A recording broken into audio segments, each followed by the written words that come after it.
여러분 안녕하세요. 맹거스의 축구한입의 뚝박입니다. 자, 오늘은 약간 그 맨날 하던 경기 리뷰와는 조금 다른 선수 분석에 대해서 얘기를 해보려고 합니다. 자, 맨체스터 유나이티드가 지금 중원이 굉장히 좀 부실한 상황이라는 것은 여러분들, 축구 팬들 여러분들 전부 아시는 상황일 거예요.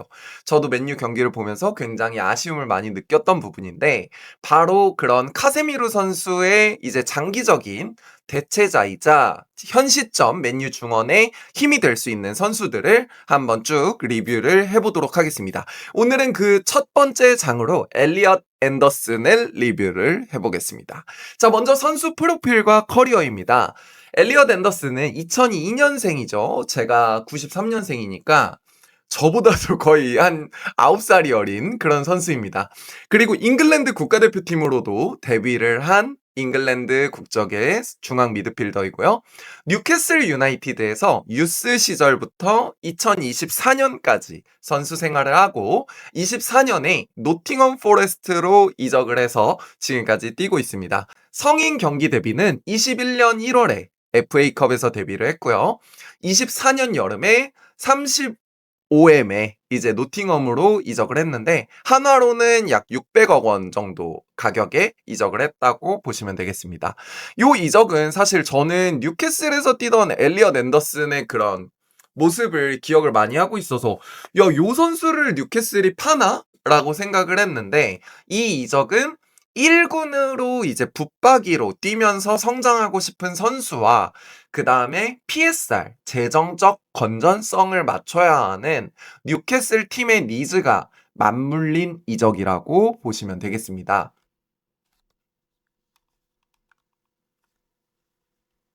자, 그러면 엘리엇 앤더슨의 플레이 스타일을 한번 분석을 해볼 건데요. 엘리엇 앤더슨 같은 경우는 압도적인 에너지와 볼 전진성 두 개를 강점으로 가지고 있다고 생각하시면 되겠습니다. 박스 투 박스 미드필더라고 하죠. 우리 쪽 페널티 에어리어에서 반대쪽 페널티 에어리어까지 완전히 엄청난 활동량으로 종횡무진할 수 있는 선수.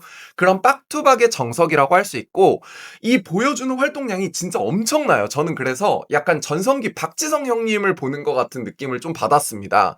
물론 막 어떤 분들은 또 박지성 형님은 이제 윙어인데 좀 안 맞지 않냐라고 말씀하실 수 있겠지만 어떤 활동량이나 또 우리 박지성 형님도 옛날에 센트럴 박이라고 해서 중미에서도 뛰었던 기억이 있으신 분들이 있을 거예요. 그런 부분에서 이제 박지성과 굉장히 플레이 스타일이 유사하다. 이런 생각이 들었습니다. 자, 맨유전에서 이 엘리엇 앤더슨이 맨유 중원을 쌈 싸 먹었다고 제가 지난 리뷰에서 말씀을 드렸던 거 기억하실 거예요.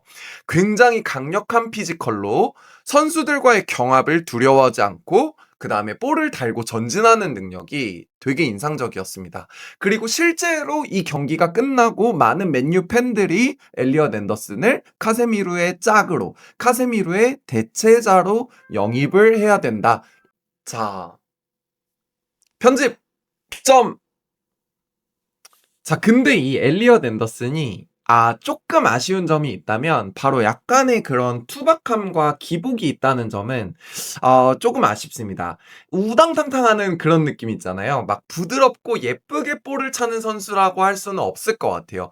근데 그럼에도 불구하고 이제 엘리엇 앤더슨이 그 강조하는 그런 강점들이 지금 맨유의 미드필더진이 없는 것이기 때문에 좀 이렇게 계속 어떤 루머나 이적에 대한 이야기가 나오고 있는 것 같습니다. 또 추가적으로 엘리엇 앤더슨이 막 공격 포인트 어시나 골을 엄청나게 쌓는 그런 스타일은 아직까지는 아닌 것 같습니다. 저희 미들라이커라는 말 기억하세요, 여러분? 옛날에 프랭크 램파드 같은 선수는 진짜 미드필더인데도 골 생산력이 엄청났잖아요. 근데 엘리엇 앤더슨은 그 정도는 아니다. 요렇게 봐주시면 될 것 같습니다. 자, 유사한 선수를 한번 뽑아봤는데요. 유사한 선수로는 저는 조던 앤더슨을 뽑았습니다. 리버풀 FC의 주장이었죠. 자, 맨유 팬인 제가 진짜 그 실치만 인정할 수밖에 없는 선수. 그라운드의 낭만, 리버풀의 주장, 제라드의 왕관을 이어받은 자 정도로 수식을 할 수 있겠습니다. 이 조던 앤더슨 같은 선수는 사실 막 엄청나게 특별하게 막 볼을 예쁘게 찬다거나 스탯 생산력이 좋다거나 이런 선수는 아니잖아요. 근데 지치지 않는 활동량이 있고 리더십이 있고 그 리더십으로 결국 챔피언스 리그 트로피까지 리버풀이라는 스타 선수가 즐비한 군단을 하나로 모으고 내가 주연은 아닐지라도 적재적소에 필요한 양념 같은 역할을 해 줬다는 말이죠. 자, 그렇기 때문에 조던 핸더슨을 뽑았고 두 번째로는 옛날에 우리 토트넘 그 손흥민 선수 갔던 초창기에 있던 무사 덴벨레 선수 기억하시나요, 여러분? 완전 그냥 그 당시 별명이 댐자룡이었죠. 댐자룡. 완전 강력한 피지컬로 휘적휘적 중원을 지키면서 그다음에 볼 달고 전진하는 능력 하나는 진짜 EPL 리그 탑급이었던 선수였습니다. 때문에 저는 엘리엇 앤더슨한테 이런 조던 앤더슨이나 무사 덴벨레 같은 그런 모습을 많이 보았다고 생각을 해서 요 두 선수를 유사 선수로 뽑았습니다. 자, 그러면 우리 엘리엇 앤더슨이 실제로 어떤 링크가 나고 있나를 한번 보겠습니다. 자, 먼저 가장 많은 링크가 나고 있는 팀은 역시 맨체스터 유나이티드입니다.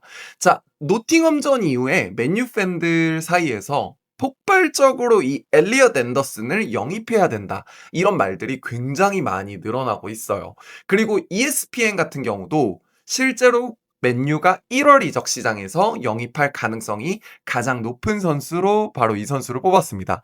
예상되는 이적료는요, 노팅엄이 요구하고 있는 거는 1억 파운드인데, 자, 1억 파운드가 사실 그 굉장히 큰 돈이잖아요, 여러분. 요즘 아무리 그 축구 시장에서 인플레이션이 많이 꼈다 해도 1억 파운드는 저는 진짜 너무 큰 돈이라고 생각을 하는데 근데 혹자는 또 이런 얘기를 하고 있어요. 6천만 파운드로도 영입을 할 수 있다. 우리가 모르는 그런 엘리엇 앤더슨이 이적을 할 수 있게 넣어 놓은 비밀 조항이 있다. 이런 말들도 있어서 과연 맨유가 실제로 비딩을 할지 또 영입을 한다면 얼마에 할지 저희 팬들의 귀추가 주목되고 있습니다.